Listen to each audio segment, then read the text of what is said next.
Hi, Sandy Gennaro here. Yes, I've spent the last 55 years touring and recording as a drummer with such artists as Cyndi Lauper, the Monkees, Hall of Famers Joan Jett and the Blackhearts, Bo Diddley, Johnny Winter, the Pat Travers Band, and Robin Gibb, amongst many, many others. And I want you to join me in support of this very worthwhile organization called Bees, Trees, Water. Because what they've come to find out is that without proper filtration treatment, the water in underdeveloped countries contains toxic levels of methane, arsenic, and saline. So what they want to do and what they have been doing, their mission is to change lives and empower people in underserved communities by providing access to clean water and healthier communities by providing programs to improve pollination and water quality. Today, they have broadened their scope to provide a mini ecosystem around water with bees to pollinate the world and trees to clean air.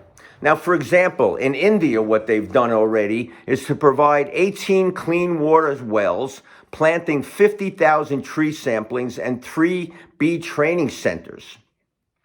In Bangladesh, they installed 3 clean water wells. In Tanzania, they provided 1 clean water well and 12 months of clean water delivery by truck. And what I've come to discover in my 55 years of swimming with the sharks in the unrelenting business we know as the music business, one key attribute, I can attribute one key attribute to my success, and that is the spirit of service to others. Because all good things that have come to me in my life, professionally and personally, have come as a direct or indirect result of me treating someone with respect and going out of my way to make someone happy without expecting anything in return. For example, 1981, I was playing an arena show in Connecticut.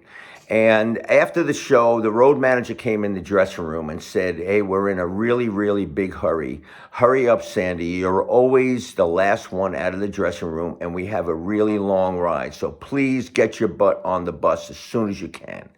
So everybody else was gone on the bus already, and I was rushing around the dressing room, gathering my stuff in a really big hurry. And out of the corner of my eye, I noticed a gentleman in the doorway with a pen and a camera. Now, I could have put the arrogant rock star hat on and just blew right by him without saying a word. I could have put the polite rock star hat on and went over to him and said, "Hey, buddy, I don't have time for an autograph or a picture. I got to go," and blew by him. Or I could have put, which I did, put the Sandy Gennaro hat on.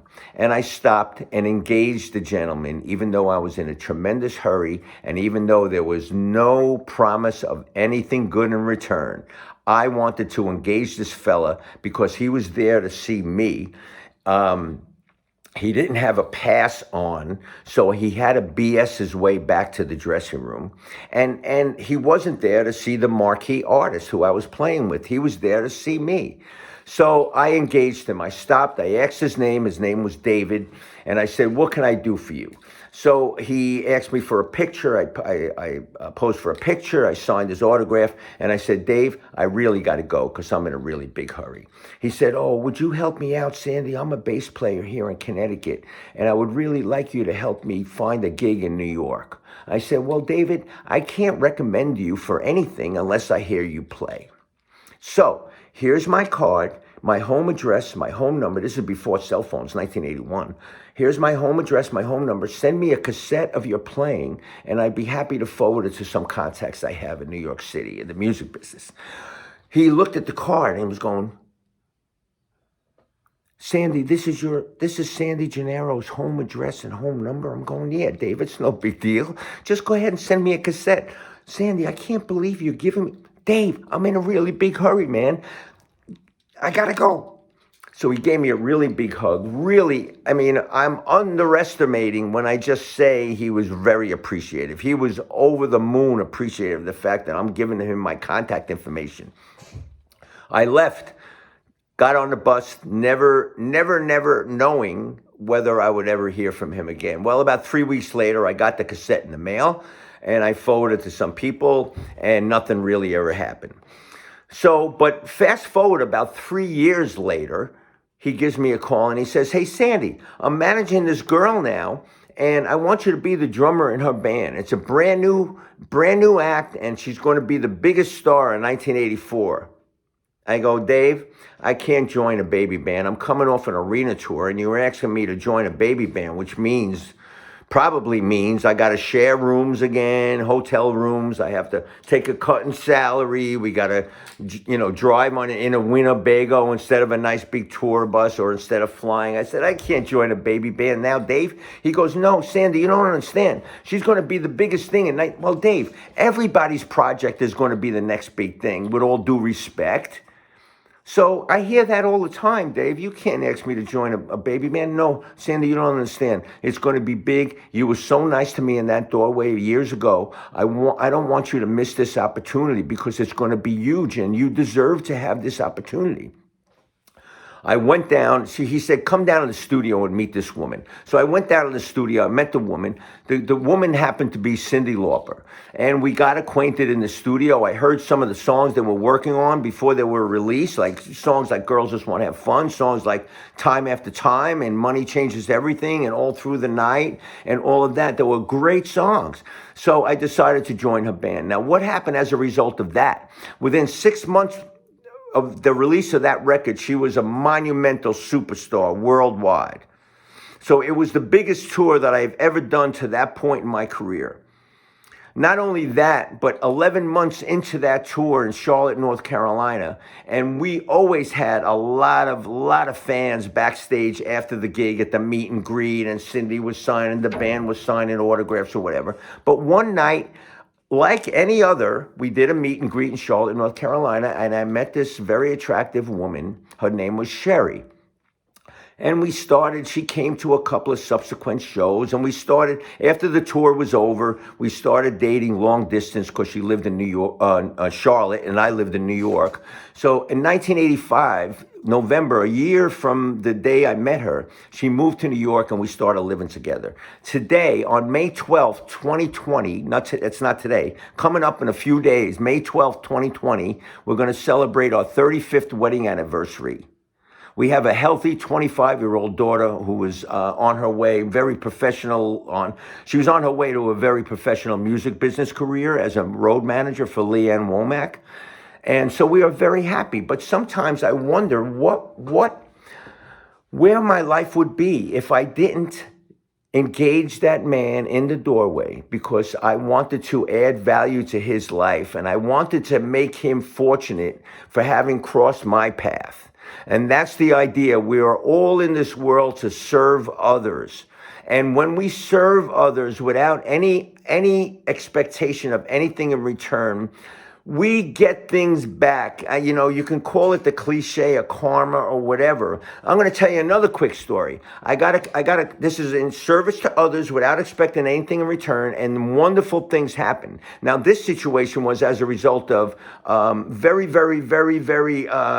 lot of professional benefits came to into my life as a result of a kind gesture for others. Now, I'm sitting at home in the winter of 1987, and I get a call from this gentleman named Jerry Renino, who I didn't know from Adam, but he got my number from a mutual friend. And he says, "Hey, Sandy, I know you don't know me, but I'm going to ask you for a big favor. My drummer bailed out on me. I'm the road manager for an oldies band called the Tokens. They had a hit in the 50s called Lion Sleeps Tonight." He said, I'm doing a gig with them this Saturday. That was 3 days from the phone call. And my drummer bailed out on me. Can you help me out and fill in? Well, how much is the gig? Well, the gig wasn't paying very much. Do I got to bring my own drums? Yes, you got to bring your own drums. So that meant I got to set up my own drums. Where's the gig? Well, the gig is about 2 hours from your house in the middle of the winter time. Do I feel like going to do that gig? No. Do I do the gig? Yes, because he sounded very sincere and he was in a bind, and I was in the position to help him out and make him smile. And I did. And I did the gig. It turned out really good. 3 months later, he calls me and he says, "Hey, Sandy, I'm the road manager for the Monkees. Do you want to do a tour this summer?" And I said, "Awesome, yeah, I would love to do a tour. I was always a big fan of the Monkees. This is great." So I ended up doing the Monkey tour. How much fun do you think that was? That was awesome. But I not only did that tour, but I was hired to do every reunion tour from 1987 until 2012, when Davy Jones passed away. How lucrative was that? And not only that, it didn't end there. Davy Jones did solo gigs in between reunion tours with the Monkees, which I also played drums on. Mickey Dolenz did solo gigs in between Monkey tours, and I also played with Mickey. Not only that, but rehearsing for that Monkey tour, I was rehearsing in a drum school, in a music school in Manhattan, because I lived in an apartment, and paying for my rehearsal time. The owner of the collective, which is the school that I rehearsed at, "What were you doing in that room?" And I said, "I was rehearsing for the Monkees." He said, "Oh, did you ever think of teaching?" I said, "No." He goes, "Would you like to try?" I said, "Sure." So I ended up, he goes, "After the tour is over, call me and I'll set you up with some students." So I did that, and that was the beginning of a 27-year teaching career at the Drummers Collective, which was my day gig in between tours. Every drummer, every musician looks for a day gig in between music gigs, and because they got to keep the lights on somehow. And that was my day gig. And not only that, but I became a better drummer teaching the instrument. I became a much better drummer. I became a much better reader of music, which enabled me to do many other types of gigs during that time. And I did instructional videos during that teaching career, which enabled more income to come. So how lucrative was that? Financially and professionally lucrative was the fact that I did that guy a favor. So listen, enough about me. Now it's time to join me in supporting beestreeswater.org by going to our links and donating a bee box to help those remote villages both economically and environmentally. These bee boxes will provide honey and pollinators, and it will make a tremendous difference in so many lives. You will be very, very happy you did. Thank you very, very much.